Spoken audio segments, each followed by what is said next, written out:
தேவையான பொருட்கள் சொல்றேன். 100 உளுந்து, 150 கடலை பருப்பு. காலையில தான் ஒரு 2 மணி நேரத்துக்கு முன்னாடி ஊற வச்சிருக்கேன். நல்லா அலம்பி வச்சிருக்கேன். சோம்பு 2 தேக்கரண்டி, மிளகு 2 தேக்கரண்டி, உப்பு 1 தேக்கரண்டி, சோள மாவு 2 தேக்கரண்டி, ஒரு 5 பச்சை மிளகாய், 50 கிராம் வெங்காயம், கொத்தமல்லி கருவேப்பிலை, தேவைக்கேற்ப பருப்பு. இதை அரைச்சிருக்கேன் பாருங்க. முக்கியமா சொல்றேன், இப்படி திருப்ப கூடாது, பின்பக்கமா திருப்பிக்கணும். 2 தடவைதான். கீழே இருக்கிறது அரைஞ்சிருக்கும், மேல இருக்கிறது அரையாம இருக்கும். ஆகையினால அது அரையில நினைக்கப்படாது. 2 திருப்பு தான். நல்லா ஊறி இருக்கு பாத்துக்கோங்க. வடை வந்து முறுமுறுன்னு இருக்கணும் இல்லைங்களா? இதான் பதமே. இதை காமிக்கிறேன் பாத்துக்கோங்க.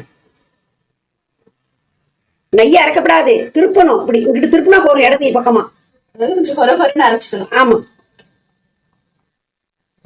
உளுந்து பருப்பா அரைப்படவே விடாது. வடை தட்டினா முறுமுறுன்னு வரணும். ஆகையினால இப்போ வெங்காயம் போடுற பாத்துக்கோங்க.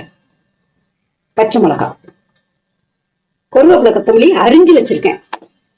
முழுசா பட இலையா இருக்கும். ஆகையினால சோம்பு போடுமா, சோள மாவு,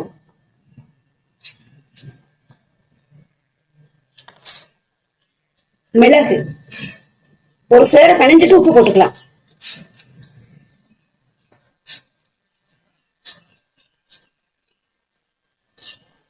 இந்த மாவு நல்லா பிணைஞ்சிருக்கேன் பார்த்துக்கோங்க. இந்த வடைக்கு என்னெல்லாம் சேர்ந்துருக்குன்னு இன்னொரு முறை உங்களுக்கு சொல்றேன். எல்லாருக்கும் தெரிஞ்சதுதான், உங்களுக்கு சொல்றேன், செய்முறையா சொல்றேன். நான் கடலை பருப்பு, உளுந்து, வெங்காயம், பச்சை மிளகாய், சோம்பு, உப்பு, சோளப்பொடி, இத்தனையும், மிளகு, இவ்வளவு ஒண்ணு பிணைஞ்சிருக்கேன் பாத்துக்கோங்க. இன்னொரு முறையை சொல்றேன், துளி கூட தண்ணி ஊற்றப்படாது. ஏன்னா நல்லா ஊறி இருக்கு இல்லைங்களா? வடை தட்டும் போது இப்படி வரணும் பாத்துக்கோங்க. இப்படி இருக்கணும் மாவு.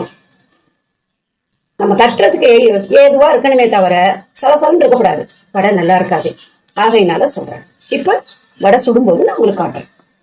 ஸ்டவ் வச்சு வானல் வச்சு எண்ணெய் ஊற்றிருக்கேன். நான் கடலெண்ணெய் யூஸ் பண்றேன். நீங்க எண்ணெய் தேவையை யூஸ் பண்ணுறேன். எண்ணெய் இப்ப நல்லா காஞ்சிடுச்சு. எண்ணெய் காஞ்சிடுச்சுதான்னு பார்க்கணும்னா இந்த பாருங்க, துணியும் இந்த மாவு எடுத்து பிடிச்சி பார்த்தோம்னா தெரிஞ்சு போடும். அதை வேலை வந்துருச்சு பாருங்க. அப்ப எண்ணெய் நல்லா காஞ்சிடுச்சு. ஸ்டவ் கம்மி பண்ணிக்கோங்க. வெத்தலையில கூட தட்டிக்கலாம், இல்ல வாழை இலையில தட்டிக்கலாம். நான் பாலிதீன் பேப்பர்ல தட்டுறேன். உங்க வசதி எப்படியோ பண்ணிக்கோங்க. நம்ம இஷ்டமா அகலமாவும் தட்டிக்கலாம், இல்ல மீடியமா, இப்படி 2 காட்டுறேன் உங்களுக்கு. இப்படியும் போடலாம்.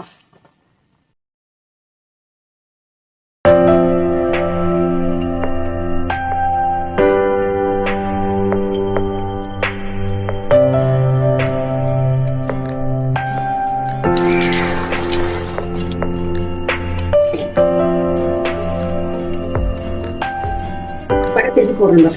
ஒரு 2-3 முறை திருப்பணும். ஏன்னா இது பருப்பு உளுந்து 2 சேர்ந்து இருக்கு பாத்தீங்களா? சிலிண்டரும் கம்மியா தான் வச்சுக்கணும். அடுப்பை மீடியமா தான் வச்சுக்கணும். ஃபுல்லா தீஞ்சு போயிடும். நல்லா வந்துருச்சு வடை. அதை பாருங்க, நல்லா வந்துருச்சு. இன்னொரு முறை சொல்றேன், எண்ணெய் குடிக்காது பாத்துக்கோங்க.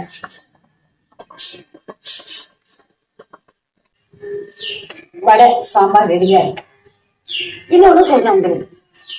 இந்த நவராத்திரிக்கு என் மக ஒரு கலசம் வச்சிருக்கேன். அம்மன் வச்சு, அம்மன் முகம் வச்சு அவளுக்கு டெய்லி ஏதாவது ஒண்ணு பண்ணி தருவேன். இன்னைக்கு காலையில வடை செய்து கொடுக்குறேன். அதை தான் உங்களுக்கு செய்முறையா சொல்லியிருக்கேன். நீங்களும் உங்க வீட்டுல இதே போல செய்து எனக்கு சாப்பிட்டு எனக்கு சொல்லுங்க.